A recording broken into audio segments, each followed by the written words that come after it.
Hello everyone, मेरा नाम साहिल जैन है। ये मेरी मदर है रश्मि जैन। हम लोग सोनीपत हरियाणा से बिलोंग करते हैं। अक्टूबर 2023 के अंदर में हम लोग ने अपना कंप्लीट बॉडी चेकअप एक कराया था, जिसके अंदर में एक्सरे के अंदर में इंसिडेंटली हम लोग को थाइमोमा डिटेक्ट हुआ था।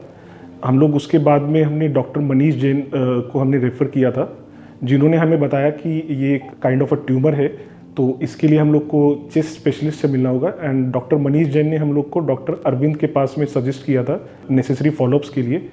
हम लोग डॉक्टर अरविंद से सारे स्कैन्स वगैरह कराने के बाद में डॉक्टर अरविंद एंड उनकी पूरी टीम से हम लोग मिले। मिसेस रश्मि जैन जी हमारे पास आई थी, काफ़ी पैनिक की स्टेज में थी। इनको ट्यूमर का डायग्नोसिस था चेस्ट के सामने वाले पोर्शन में, जिसको एंटीरियर मीडियस्टाइनम कहते हैं। थाइमोमा ट्यूमर का डायग्नोसिस था। तो नेचुरली ट्यूमर का डायग्नोसिस सुनते ही किसी को बहुत पैनिक हो जाता है और लोग सोचते हैं बस अब जीवन का अंत हो गया वगैरह वगैरह।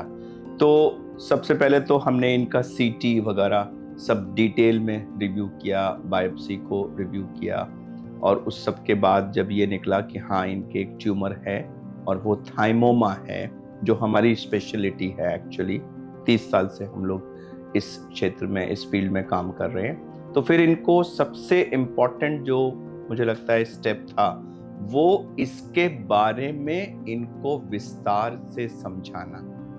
उन्होंने हमें बहुत डिटेल में ब्रीफ किया कि like this is a very kind of a situation जहाँ पे आप लोग को घबराना नहीं है।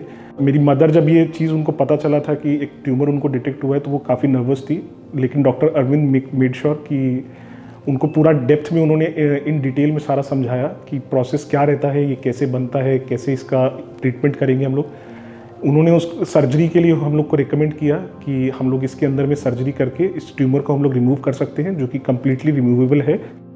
सब कुछ समझाने के बाद फिर पूरा कोऑपरेशन था। उन्होंने सब चीज़ अच्छी से समझी, टेस्ट कराए, एडमिट हुई, उनकी रोबोटिक थाइमेक्टमी की गई। पूरा ट्यूमर और थाइमस ग्लैंड, हम लोग खाली ट्यूमर ही नहीं निकालते हैं, हम पूरी थाइमस ग्लैंड को आसपास के फैट के साथ कंप्लीटली निकाल देते हैं, ताकि भविष्य में कभी भी दोबारा कहीं कुछ होने की 0% पॉसिबिलिटी हो।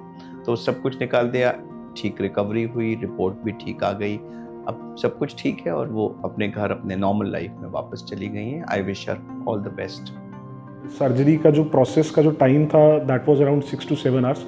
इन द इवनिंग जब हमारी सर्जरी कंप्लीट हुई, तो डॉक्टर अरविंद ने हम लोग को पूरा ब्रीफ किया सर्जरी के बाद में कि सर्जरी बहुत अच्छे से हो गई है और हमने पूरा सैंपल, हमने पूरा ट्यूमर हमने रिमूव कर दिया है। आईसीयू में उनको ओवरनाइट रखने के बाद में सर्जरी से जस्ट नेक्स्ट डे उनको आफ्टरनून में उनको वार्ड में शिफ्ट कर दिया गया था। तो the entire team at Medanta is very helpful, and special thanks to doctor Deepika and doctor Vineet, जिन्होंने फिजियोथेरेपी में हम लोग को बहुत हेल्प किया। And thanks to their effort आज 5 से 6 दिन के बाद में मेरी मदर अपने आप से सारा काम कर पा रही हैं, एक्सरसाइज कर पा रही हैं, एंड फाइनली नाउ अब 5 दिन के स्टे के बाद में we are getting discharge today. Nurses, जो मेदांता की नर्सेज हैं, and all the staff, all the housekeeping and all the department, they are very helpful, they are very proactive, and special thanks to Dr. Arvind, Dr. Harshvardhan, Dr. Sukram, Dr. Deepika and Dr. Vineet and Dr. Manish Jain. Special mention to him, Dr. Manish Jain, like उन्होंने ही हम लोग को recommend किया था, नहीं तो ये कभी प्रॉब्लम हम लोग को डिटेक्ट ही नहीं होता। Thank you.